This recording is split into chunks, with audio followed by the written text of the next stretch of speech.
சிறுநீரகம் செயலிழக்க தொடங்கிவிட்டது என்றதுக்குண்டான அறிகுறிகள் என்ன என்பதை பற்றி இந்த பதிவில் பார்க்கலாம்.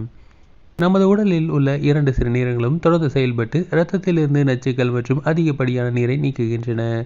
இவை இரத்த அழுத்த கட்டுப்பாடு, தாது சமநிலை மற்றும் இரத்த சிவப்பணு உற்பத்தியில் முக்கிய பங்கு வகிக்கின்றன. இருப்பினும் அவை சரியாக செயல்படவில்லை என்றால் உடலுக்கு நச்சுகள் குவிகின்றன. இது பல உடல்நல பிரச்சனைகளுக்கு வழிவகுக்கிறது. ஆரம்பகால கண்டறிதல் அவசியம். உலகளவில் சுமார் 10% மக்கள் ஏதேனும் ஒரு வகையான சிறுநீரக நோயால் பாதிக்கப்படுகின்றனர். சிறுநீரக பிரச்சனைகள் ஆரம்பத்தில் லேசான அறிகுறிகளுடன் தோன்றலாம், ஆனால் புறக்கணிக்கப்பட்டால் அவை கடுமையான சிக்கல்களுக்கு வழிவகுக்கும். கவனிக்க வேண்டிய 5 முக்கிய எச்சரிக்கைகளில் முதலாவதாக சோர்வு மற்றும் பலவீனம். உடலில் நச்சுக்கள் குவிந்தால் சோர்வு ஏற்பட வாய்ப்புள்ளது. இரவு முழுவதும் தூங்கிய பிறகும் நீங்கள் சோர்வாக உணர்ந்தால் இது சிறுநீரக பிரச்சனையின் அறிகுறியாக இருக்கலாம்.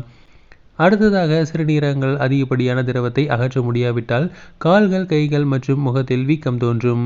சிறுநீரில் ஏற்படும் மாற்றங்களும் ஒரு முக்கிய அறிகுறியாக உள்ளது. அடர் நிறம், நுரை அல்லது குமிழி போன்ற சிறுநீர், அடிக்கடி சிறுநீர் கழிக்க வேண்டிய அவசியம் மற்றும் எரிச்சல் போன்ற அறிகுறிகள் இருந்தால் சிறுநீரக பிரச்சனையை குறிக்கலாம்.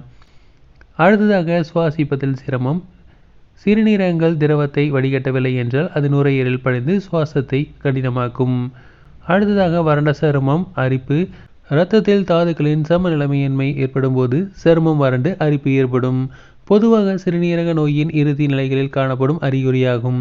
இந்த அறிகுறிகள் எப்போது தீவிரமாக தோன்றாமல் போகலாம், ஆனால் அவற்றை புறக்கணிப்பது ஆபத்தானது.